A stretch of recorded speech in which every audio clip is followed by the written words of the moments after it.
Here to introduce our next speaker. I'm pleased to introduce Dr. Shakevia Johnson, dedicated adult psychiatrist with expertise in substance use disorders and maternal mental health.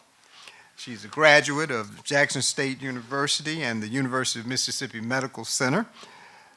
She completed her adult psychiatry residency at Vanderbilt University Medical Center, where she became a trauma-informed psychiatrist. Following this, she pursued an addiction psychiatry fellowship at the University of California in San Francisco. Since 2019, Dr. Johnson has been serving as an outpatient psychiatrist at Rehoboth Psychiatric Services in Ridgeland. I know something about that place. In fact, that's my business. Her work emphasizes the importance of addressing adverse childhood experiences in patient care, especially for those affected by mental illness and substance use disorders. Dr. Johnson is committed to empowering mothers to heal from trauma and minimize the impact of ACEs on future generations. Join me in welcoming Dr. Johnson to provide an insightful session covering best practices in addiction interventions and psychiatry. Dr. Johnson. Well, good afternoon. Thank you for the introduction, Dr. Glenn, and thank you, Glenn Foundation, for having me. Can you guys hear me okay? All right. Well, again, I'm Shakevia Johnson, and today we're going to talk about addiction interventions and psychiatry best practice. Oh, and I really, thoroughly, wholly enjoyed putting this presentation together. I didn't get to include everything I wanted to include, but I included a whole lot. So I'm happy and excited to share the information that I learned putting this presentation together. So if I get a little bit too rushed, just slow me down. Partly it's because I want to get through all the information I put together. But just let me know. Okay. So first we'll start with talking about local statistics and health disparities regarding incidence and prevalence of substance use disorders in Mississippi. And then we'll talk about best practices in psychiatry to treat opiate and substance use disorders. And then we'll highlight the successes of local initiatives that are working to combat the opiate epidemic. Okay. This first chart just shows the total number of overdose deaths in Mississippi.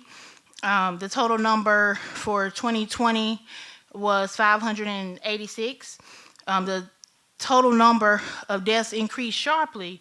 It rose 49% from 2019 to 2020. And the number of deaths involving synthetic opioids, such as fentanyl, spiked by 125%. Multiple substance use, or people say polysubstance use, but I try to not use that term, but it gets kind of weird to say multiple substance use disorders all the time. But if there are multiple drugs on board, those number of deaths increased by sixfold from 2011 to 2020 in the state of Mississippi. And the proportion of fatal overdoses increased in people younger than 35 and in African Americans. Those were the largest groups who had, or the groups who had the highest increases in overdose deaths. And so we'll talk about the distribution of deaths by drug type. More overdose deaths involving opiates than any other substance, 69%. Deaths involving synthetic opiates such as fentanyl accounted for over half of all overdose deaths. In 2019, synthetic opiates were involved in 35% of the cases. And in 2020, I put this statistic, it was more a national statistic, but I thought it highlighted the significance of fentanyl and overdose deaths. In 2020, more Americans between ages 18 and 45 died from fentanyl than from COVID, car accidents, cancer, and suicide combined. And the leading cause of death in this age group became fentanyl overdose. But back to Mississippi. Amphetamines were noted in 39% of overdose deaths, heroin in 12%, cocaine in 11%, and cannabis was involved in 4 overdose deaths. Interestingly enough, all the fatalities involving cannabis also had a coexisting opiate use disorder. Now this chart is rather busy. I put it here just because the state of Mississippi published the specific raw numbers for these. And so you can just see in 2020, if you look at the second to the last column, you see that there were 160 more deaths from opiates from 2019 to 2020, and also regarding synthetic opiates or fentanyl, an additional 174. I'll just leave it here for a second in case anyone's looking, but that's what I wanted to highlight on that slide. Okay. Now, if we talk about the distribution and trends of overdose by age group in Mississippi, as you can see, the bottom row, well, they're all blue, but the bottom row is ages 0 to 34. The second row is ages 35 to 44. The next row is ages 45 to 54, and then the top row is 55 and above. And so in 2020, a third of all overdose deaths were in people younger than 35. And 96 more young people suffered from fatal overdoses in 2020 than in 2019. And so again, this demographic group showed the biggest increase in overdose deaths among all the age groups. Okay. And if we talk about distribution and trends of overdose deaths by race, in 2020, 19% of all overdose deaths were African American, compared to only 9% in 2011. And synthetic opiates were responsible for slightly more than half of all the deaths of the African Americans. And between 2019 and 2020, the number of overdose deaths involving synthetic opioids in African Americans rose by 36 cases. And again, the purple bar represents African Americans, and the greenish bar represents Caucasians. And if we talk about distribution and trends by gender, back in 2011, there were more women committing or having overdose deaths, and then we see that trend go the opposite way over the years, and now there are more males who are dying from drug overdose deaths in Mississippi. Okay. If we look at the distribution and trends by marital status, people who are single have more overdose-related deaths. There's some commentary about how it's thought to be attributed to social engagement, social interaction, and loneliness. And so one of the strategic plans could be working on making sure community and social interaction is a part of substance use disorder treatment. And again, the top bar, the blue, is single. Okay. If we talk about education, only 8% of all decedents from opiate overdoses had a bachelor's degree or higher level of education. This is thought to reflect Mississippi's baseline poor educational rankings.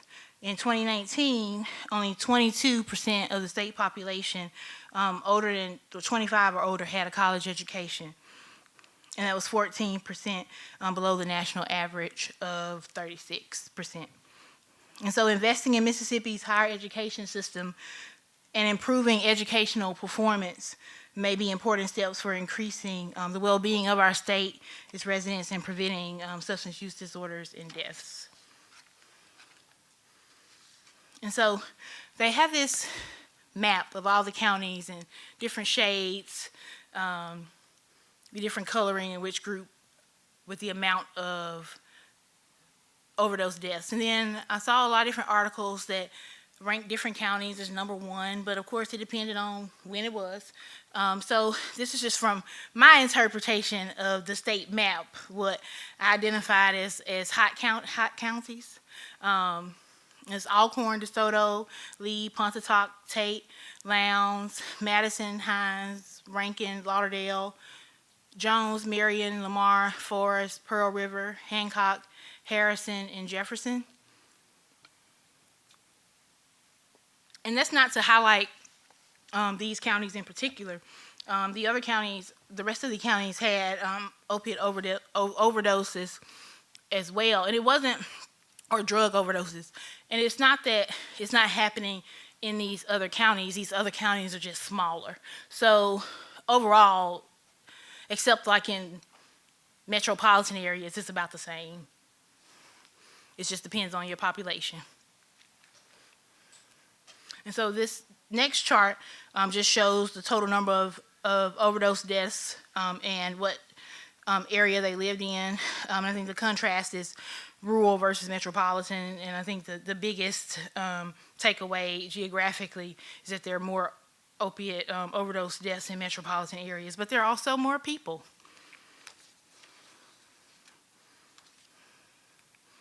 Okay. And those were the Mississippi State Department of Health statistics and reports that we just reviewed. Here's another review that was published just last year, examining the substance use behaviors of youth, teens in Mississippi.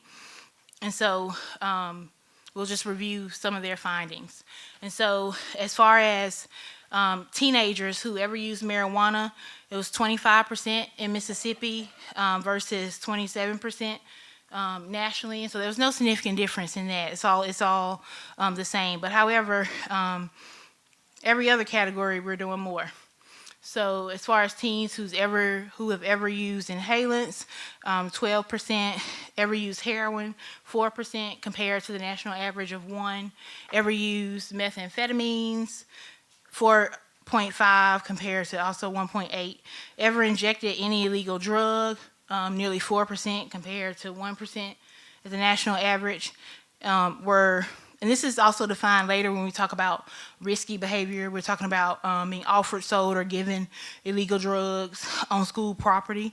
And it's almost 21% for Mississippi teens versus 13.9 for the national average. And here's some more findings from that study, just compared to U.S. statistics. And so inhalant use, we just went over these, but we'll highlight it because it also includes gender. Inhalant use was significantly greater for male students in Mississippi. And all of these values and comparisons are significant. But inhalant use was significantly greater in male students in Mississippi at a rate of 12.8% compared to 6.8% nationally. Heroin use prevalence was higher for both male and female students in Mississippi. Heroin use prevalence in Mississippi was significantly higher for Black students and Hispanic students compared to national percentages, but there's no difference for Mississippi white students. Risk behavior related to methamphetamine use in Mississippi was more prevalent in male students, almost 6% versus 2%, but not in female students. And methamphetamine use prevalence in Mississippi was significantly higher for African American students and Hispanic students compared to national averages, but there was no difference for white students.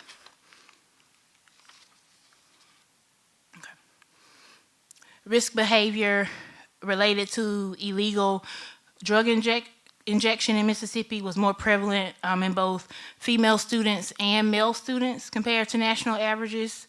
And IV drug use in Mississippi, or for teens, was significantly higher for African American students, 4% versus 2%, and Hispanic students.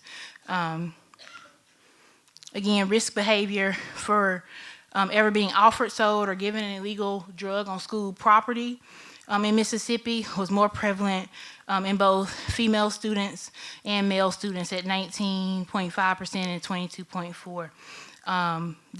The prevalence of being offered or sold substances at school was higher for all races.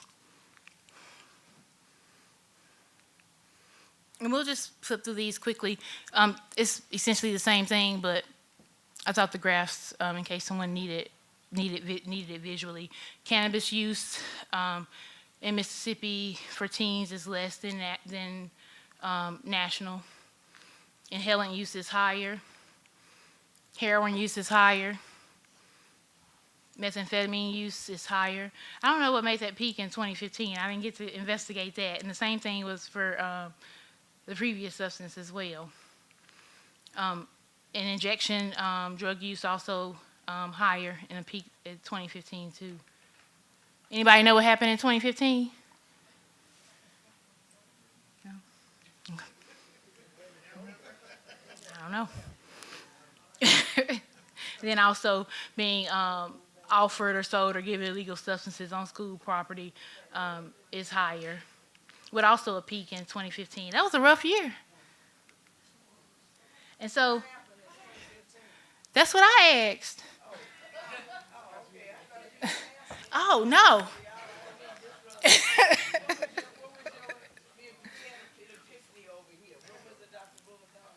Mississippi students are more honest. Love it, love it. And so in like the conclusions and summary of this article, I put speculate in all caps because it bothered me a little bit. It said that they speculate that higher rates of substance use among youth in Mississippi could be poor parental monitoring, parental substance use, childhood sexual abuse, and lack of school connectedness. Now, the bottom two, I don't have issue. Even parental substance use, if your parents use substances, you're more likely. But I don't know, I felt some type of way with the group with rates being higher in African Americans to be like poor parental monitoring, like we just not watching our kids. I don't know, so I didn't like their speculations as far as the poor parental monitoring. Is that a thing? Yeah? Okay. Yeah?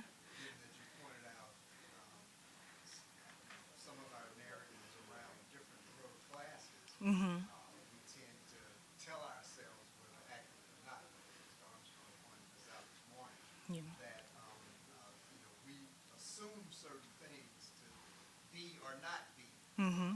present in African American communities. Mm-hmm. In fact, they are. Oh, yeah. Oh, yeah. Across all of these classes among African Americans. Right, right. I think also like parental monitoring, like parents are more distracted. On social media. Social media, and the kids are left to themselves. And a lot of cases that we see that are referred to CPS, it's not that parents actively harming the children. It's just not watching. Okay.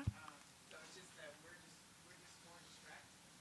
There's more things distracting us. So I don't know. I wouldn't take issue with parental monitoring. That's maybe a poor choice of words, but Okay. as a society, we are more distracted. Okay. I've had a poor choice of words, Yeah. but I get you. I Yeah. you. I think about metropolitan areas where kids go places after school or do things, but I grew up on a dirt road in Carroll County. It was nowhere to go and no one to visit, so like I don't have that frame of reference. But I guess if I think about it more in a metropolitan area, or just even just with a neighbor that you can hang out with, then I can see it more. But yeah, I didn't like the words. It rubbed me wrong when I read it. But I get it. Thank you for sharing. And then the last section is just adolescent substance use results in negative physical and mental health consequences. It can lead to unprotected sex, STDs, and pregnancies. It can also affect teens academically and socially, and also can prompt legal issues and potential criminal justice system involvement.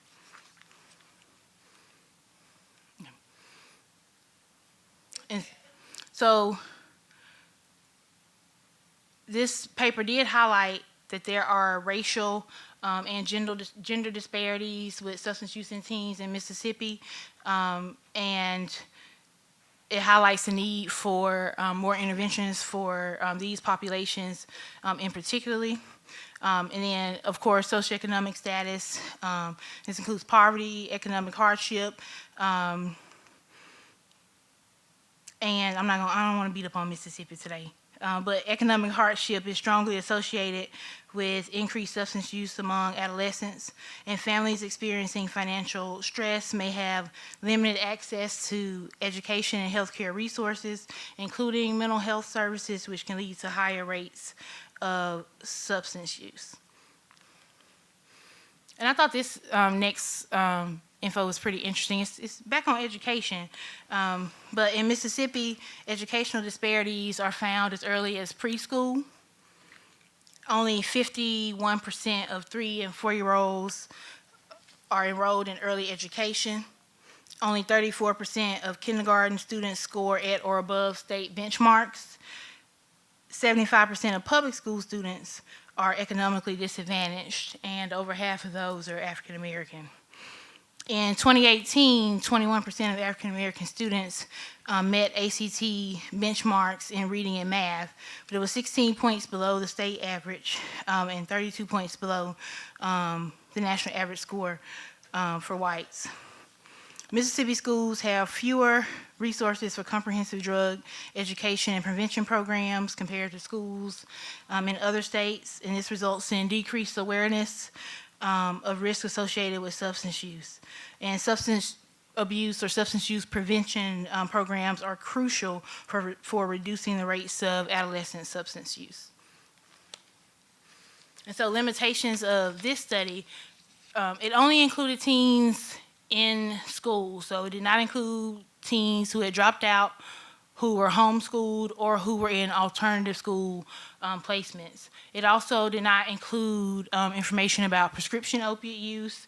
It did not include information about alcohol use or vape or nicotine, and you know, that's one of their favorites.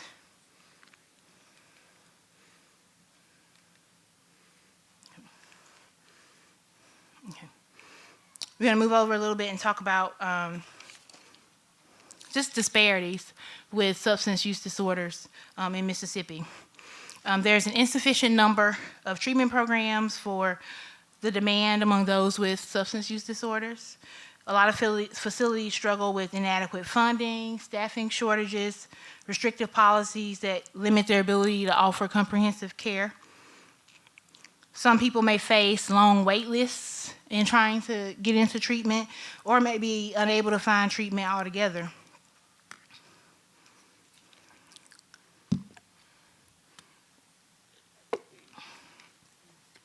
Medicaid expansion, which could cover substance treatment or rehab or treatment programs, will be beneficial, but no one seems to realize that. Lack of insurance coverage and financial resources prevent a lot of people from engaging in substance use treatment, and also geographical location or isolation in rural areas with limited access or long commutes. And also there's a notable shortage of healthcare professionals specializing in addiction treatment, which also impacts the quality and reach of services in the state. Regarding stigma for substance use disorders, stigma prevents people from seeking help. People perceive addiction as a moral failing rather than a medical condition requiring treatment. Stigma hinders discussions around recovery and limit the willingness of people to engage in available treatment options. A lot of patients face discrimination and social isolation because of their substance use disorders, and that can deter them from seeking help. Stigma perpetuates feelings of shame and guilt, And stigma complicates the path to recovery and discourages open discussions about substance use disorders and silencing those who would benefit from the support and the understanding. There are state-funded initiatives and nonprofit organizations who come together in Mississippi to enhance awareness of addiction as a health issue and improve access to services. Campaigns aimed at reducing stigma, increasing public understanding, and promoting the availability of treatment resources significantly impact how people view and approach addiction recovery in Mississippi. Okay. We're going to talk about, let's see. Okay. Just making sure I'm going to make it. So, we talk about some practices or best practices in psychiatry for the treatment of substance use disorders. This will feel like it's in two parts, kind of. So one area would be if people need detox from substances that they're having withdrawal. A lot of times it's the first step in the recovery process, and it involves the medical management of withdrawal symptoms. And it's particularly important for people who are withdrawing from alcohol or benzodiazepines because that can be life-threatening, but also opiate withdrawal is very uncomfortable as well. And so in Mississippi, detox services are typically provided in hospital settings or specialized detox facilities where healthcare professionals monitor and treat withdrawal and ensure safety and comfort of the patient. The best comfort to the best of our abilities, but okay. And another option for substance treatment is inpatient rehabilitation. Has varied lengths of stay, weeks to months, and patients engage in a comprehensive treatment plan that includes individual therapy, group counseling, educational sessions about substance use disorders, and a lot of times they also include some type of family day or family component as well. And so one, I don't know, I was going to say benefit, but it's probably a double-edged sword, but it helps. One benefit of the residential setting is that it isolates the patient from their day-to-day triggers, environment, which is beneficial for initial recovery. So just getting a break from the people they're around, the routine they're in. And another way that we address substance use disorders or opiate use disorders in psychiatry is outpatient programs. It gives patients more flexibility with care. They can maintain their daily jobs, work responsibilities, family obligations. And there are various settings, community health center type setups, private practice. And they also usually offer some form of group therapy or have in-office psychotherapy services as well, in addition to medications. And so this would be a good place to start for someone with less severe substance use disorder maybe, or those transitioning from inpatient or residential treatment. But I don't want that to implicate that any place is a good place to start. So, I mean, I want to convey that. I'm not saying that that's not the case. And then 12-step facilitation. That includes Alcoholics Anonymous, Narcotics Anonymous, Celebrate Recovery. This is instrumental in the recovery landscape. There are peer-led organizations that offer 12-step programming, and it promotes personal accountability, a sense of community, and it's just a supportive network for people who are trying to abstain from substances. And so for treating opiate use disorder and substance use disorders, it takes a comprehensive, individualized approach, and we use medication-assisted treatment, and that's a name that refers to medications that we use for the treatment of opiate use disorder. You may also see MOUD. In my experience, the MAT is from psychiatrists and the MOUD is from internal medicine. So that's the difference. But of course, evidence-based behavioral therapies and ongoing support.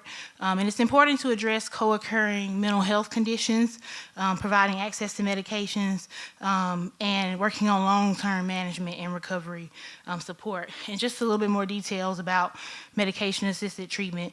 It involves medications like methadone, buprenorphine, or naltrexone, and it's using these medications are a treatment of choice for opiate use disorder.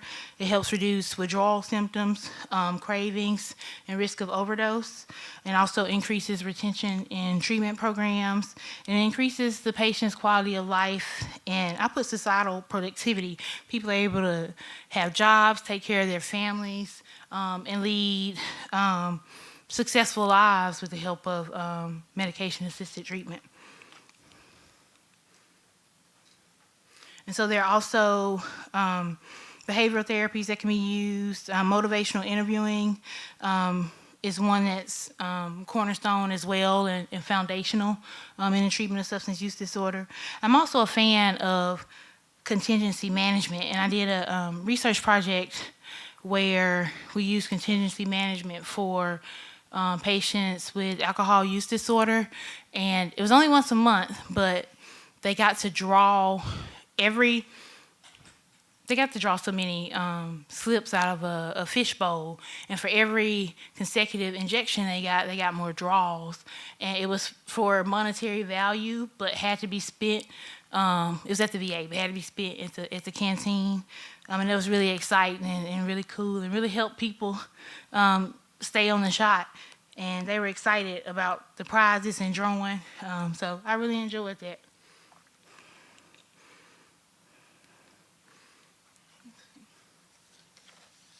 And of course, care needs to be coordinated. It's an interprofessional approach, multiple disciplines, physicians, therapists, nurses, pharmacists. That way, patients have seamless care and access to necessary services, because at least for the Suboxone, we write the prescription, but the patient has to go to the pharmacy and pick it up. And if there's like stigma, judgment, discrimination, then those could be issues. So everyone working together from an interprofessional approach is necessary. And so people need to look at the treatment of substance use disorder through a lens of long-term management. Substance use disorders are chronic conditions, and long-term treatment and support are essential. And that helps prevent relapse and maintain recovery. And so it's also important to address co-occurring mental health disorders. People with substance use disorders may also have depression, anxiety, PTSD, ADHD, bipolar disorder, psychosis, and whatever co-occurring mental health illness is active per se. It needs to be addressed concurrently with the substance use disorder treatment in order to enhance treatment outcomes. And again, access to peer support, organizations and community resources are vital for ongoing recovery and social integration. And harm reduction strategies is another practice that we do. Having full abstinence from a substance may not be everyone's cup of tea. Everyone may not be ready. It may not be possible. They may not want it. But reducing the frequency of opiate use disorder helps, and so it helps to minimize their risk of overdose. So we take them where they are.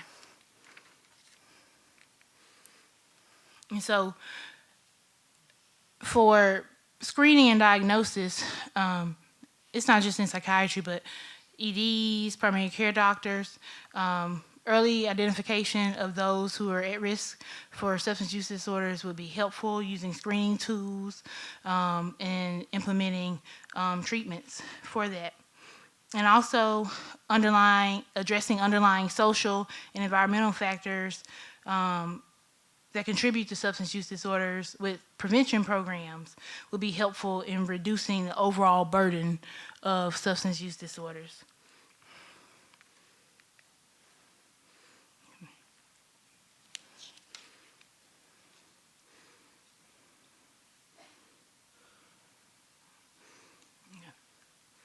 Addressing overdose deaths that are due to multiple substances is also very crucial. It increases the risk of fatal overdose, and also when people overdose on multiple drugs at one time, it makes it more difficult to treat. Their recovery path can be more complicated. Let's see. And one note is that we can help by limiting different controlled substances for patients. And so, as far as best practice in psychiatry for substance use disorders, that also includes trauma-informed care. And so, those with a history of childhood trauma are more likely to develop a substance use disorder. Male childhood trauma survivors have a 46% increase in development of IV drug use in adulthood. And so, there are a few ways that we can use trauma-informed care in psychiatry. One is to encourage peer support. Again, that gives them a different level of understanding and encouragement towards their recovery. And also, just having positive, caring, warm relationships, creating positive energy, shaming, not shaming the addictive behavior, or even not shaming. When I think of that, the first thing I think of is not shaming like med-seeking behavior. And then also give praise and positive feedback for when things are going well. Understand and address historical trauma.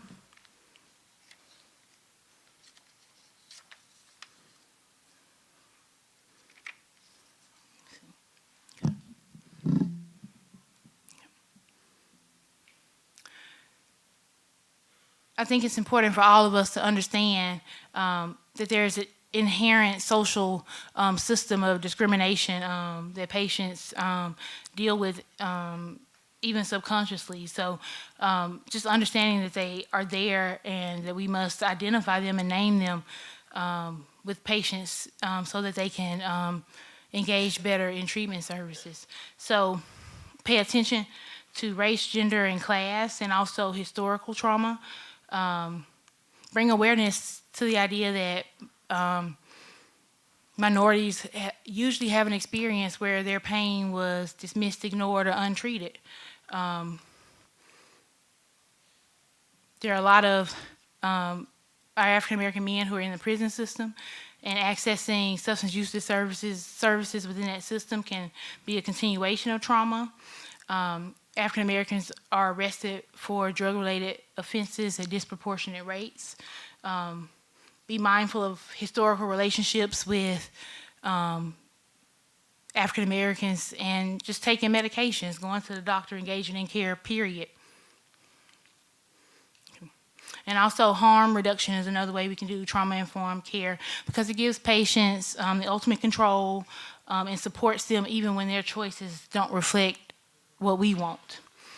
And it can allow for rewarding, respectful interactions and build rapport to when they are ready to engage more in treatment services. That relationship is already there.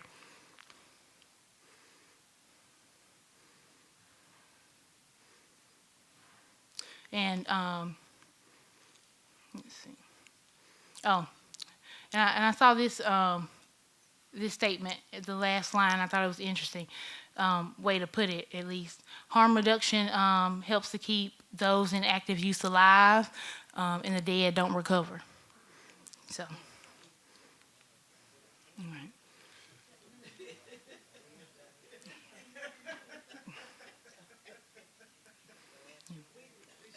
And it's important that we provide quick access to medications, and then we also challenge our core beliefs about addiction, the patient's core beliefs about addiction. Don't identify a substance use disorder as a choice or bad morals. It's a disease. And the primary context that gives rise to substance use disorder is trauma. Substance use can be a mode of self-care or a coping skill. Trauma interferes with our ability to believe that we deserve care. and also with our ability to regulate emotions. And so substance use can be an easy way to regulate a dysregulated central nervous system. So opiates can feel like the equivalent of a neurohormonal warm hug from a safe and a loving person when you're going through something. So, and substance use is not for, or substance use disordered behavior is not for enjoyment, but it's a skill that people use to escape pain, trauma, and lack of connection. How many minutes I have? Like 4? How many? I can wrap up. Okay. Well, we didn't get to go over the last point. It was. We're gonna wrap it up. We're gonna wrap it up. And so it's successes and local initiatives to combat the opiate epidemic. And so the Mississippi Opiate and Substance Use Program through the Mississippi State Department of Health, they have a drug surveillance system. They have naloxone. They have training for healthcare providers, increased access. And these are some of the surveillance monitoring where they capture non-fatal overdoses, and it's reported to the ECT, to the CDC monthly and quarterly. And then there's also another state unintentional drug overdose reporting system that captures those. And also there's an overdose alert system. And so what it does is generate, when there are areas of overdose, spikes and alerts. Let's see. And then also they have a lot of free professional training on their website. It includes opiate, stigma, pregnancy, and also like other medical things and psychotherapies as well. They also created the Make Mississippi OD Free website, and let's see. And then they also have free naloxone, which I learned about doing this presentation. I signed up. You can also get organizational kits as well, which multiple. But can I have another one? All right. And then you can also sign up for substance use treatment on their website. There's a link. You can put in your information. I did that too. And then they also offer free rides for appointments. And they're also working on getting some bills passed as well. In the future plan, the only one I want to highlight, they want to do this thing where when they have those spike alerts where there are multiple overdoses, where they have like a unit that mobilizes for a treatment immediately. And I thought that was pretty cool. Oh, and then they also want to do this lead, naloxone leave behind kit, where if they go somewhere, there's a suspected overdose, they just leave kits. Okay, and this is the Make Mississippi OD Free website. And they also do drug take back. Oh, and you can request that they do a town hall meeting at your church, organization, school. So I thought that was cool. And then also there's Stand Up Mississippi, Bold, Brave, Better Together. Let's see. They also have the Opiate Workplace Awareness Initiative, where it's a toolkit for employers, but basically Mississippians who work in construction, farming, hospitality, manufacturing, oil and gas are at higher risk for opiate use disorder and overdose. And so the toolkits are for employers to recognize warning signs and help mobilize and improve access to treatment. And so this is the toolkit. And Stand Up Mississippi, again, has naloxone. And these are some of the ads on their website. Don't trust a drug dealer with your life. Know the ingredients, know the effects. And the Glenn Foundation also has fentanyl kits, fentanyl test strips. And then the numbers don't lie, and overdose is a common way to die. And then your leftover pills can kill, so they have scheduled routine medication takebacks. And then there's also the Mississippi Opiate and Heroin Data data collaborative, and also the Mississippi Prescription Monitoring Program. And these were other successes. We did get Medicaid to cover naltrexone and Suboxone. And then they also increased coverage of non-opiate pain management. And then naloxone is available for everyone. And then there are also hospitals taking initiative to do alternative pain management, inpatient as well and outpatient, but reducing opiate prescriptions.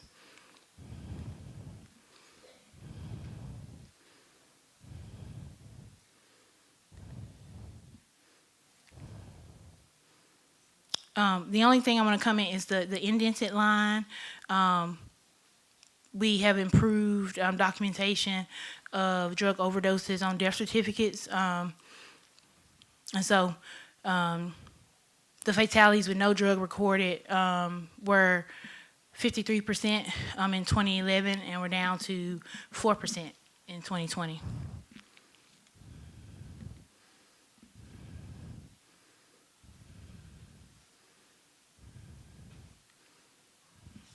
Okay. And this was another success of a local initiative that I just learned about.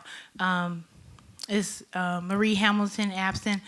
She opened an opiate treatment center in Meridian in April 2024, as far as I can tell. It's April 19th, it was ribbon cutting.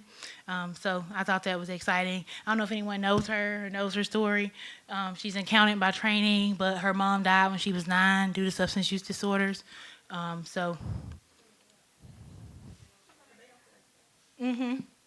yeah, and the Bell Collective.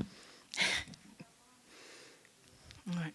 And then the last successful local initiative I want to highlight is the Glenn Foundation for Better Living, who seeks to create thriving communities and eliminate disparities impacting children, youth, and families. The Glenn Foundation does substance use awareness, provides educational resources, provides opiate overdose prevention and education, Narcan kits, and also fentanyl test strips. So thank you, Glenn Foundation.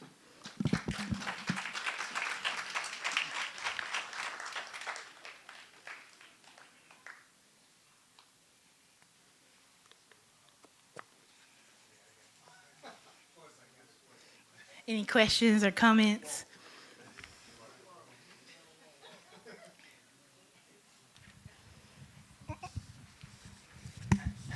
Actually, what I want, we have a number of individuals here today who are from Child Protective Services, and I thought about your response and your reaction to the notion or the study that pointed out sort of the lack of supervision as being one of the risk factors for certainly kids in African American communities, but I suspect that's across all ethnic groups. And I'm just curious if some of our attendees here today from Child Protective Services, what their experience has been as they go into homes where substance abuse issues may be problematic and the children are sort of left in the, victims of circumstance in that case.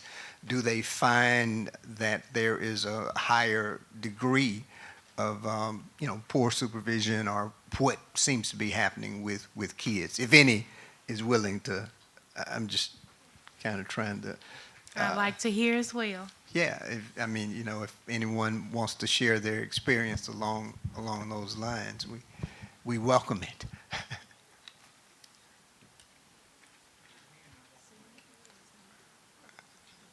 Okay, nobody got any experience. Well, don't everybody speak at one time. Okay, yeah, come to the mic and share with us if you will. Yeah, While thank you she's so on the much. way, I guess if I do some self-reflection, like my teenage nephew stay in his room all day. His mama don't know what he doing, and she in the house. Yeah, But he yeah. could be in there doing whatever. Yeah, that's true. Yeah. In my experience working in the child welfare system, children are unsupervised due to drug use with parents because parents are intoxicated by drugs, crystal meth. They have that period where they just fall asleep and they're unable to be awakened. So kids are left unattended. And I had a case where a child a shotgun was left beside the wall, and the child ended up shooting the shotgun because the mom and the dad, they were under the influence of crystal meth and they were passed out. So kids are left unattended, and even without drug use being a factor in today's economy, parents got to work, so kids are left unsupervised, and unfortunately social media and TV is left to raise children, and that's also an issue. So it's not just drug use, that's a big issue, but in the child welfare system, you do see that a lot. Thank you. Thank you for sharing. Anyone else? I'm on the clap. So much for sharing that with us. That might account for. Oh yeah, that's what I'm talking about. Yeah, testimony. Come on in here. I work for CPS also. And to piggyback off what she said, I don't even know what she went to. We see that, but we also see you can watch these children all day long, and we never know what they're getting into because they have the access to everything. Even when they're at school, we experienced something the other day in my county where the child was at school watching porn. So we can watch them all day long. So it can be a lack of supervision. It can be just children having access to everything, things that we didn't have access to when I was a child. So it's kind of all of it. It's not just one thing, it's all of it. It's the lack of supervision, it's the access to social media, to older. You see a lot of the young children hanging with older crowds. That's a problem as well. So it's a mixture of all of it. Thank you. Good Thank you for point. sharing. Yeah. And one of your slides emphasized that there basically was a 10% increase in overdose deaths among African Americans between, I think it was 2001 to 2010, if I'm not mistaken, was the time frame. 2 times more deaths occurring. But what has been shared, I think, might account for, in some ways, reasons why we're seeing these issues with more and more kids as well. But it is true that many of our kids they have access to so much now. Dr. Blumenthal spoke to the fact that he was a latchkey kid. Well, a latchkey kid now versus when you were a latchkey kid, their experiences are so much different now. There's so many things for kids to get into and to involve themselves in, and just a lack of parental supervision puts them at extreme risk. Not to mention the fact that we can't ignore that there are predators in our communities, and there are people who thrive and make lots of money on chaos. And those are challenges that confront and we're faced with as well. In addition to the issue that patients who have substance abuse issues need long-term care to address the substance problem. We have short-term dollars to do that with. And as you pointed out earlier, the two of you pointed out earlier, that this is a chronic relapsing course in terms of the illness, what characterizes the illness. So it makes it that much more difficult to address these challenges, but that's no excuse for no action.